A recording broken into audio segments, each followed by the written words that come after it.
In this video, I'll be showing you how to recover deleted playlists on Spotify. So if you want to recover any playlist you deleted, here's how you can do so on Spotify. I'll show you how to do this on mobile, and then I'll show you how you can do this on PC. Now on your mobile, you want to open your browser and search for Spotify. So if you have Spotify app installed, if you tap on this, it automatically opens the Spotify app.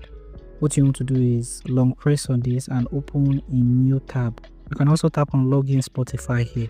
If you've opened a new tab, you can tap on the tab section here and then tap on the new tab that was created. What you want to do is tap on continue, and this will log you into Spotify web.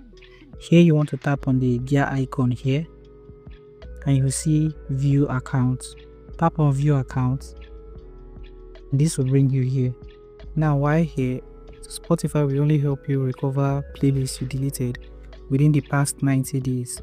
Anything past 90 days will be permanently deleted. Here you're going to see a recover playlist. Tap on this and this will list all playlists you've deleted. So for example, if I go to my mobile and go to the library section here and delete one of my playlists, which I'm going to long press, and you should see the option for deleting playlist. Tap on delete and this will delete the playlist. So if you want to recover this playlist now, you can go back here and refresh on this page. You'll now see the playlist is listed here.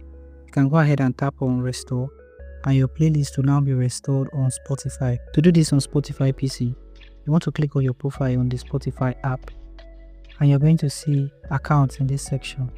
This also applies to the web version of Spotify. Click on accounts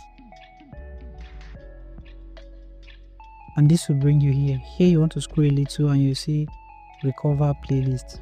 Click on this and you see all playlists that you have deleted and can recover.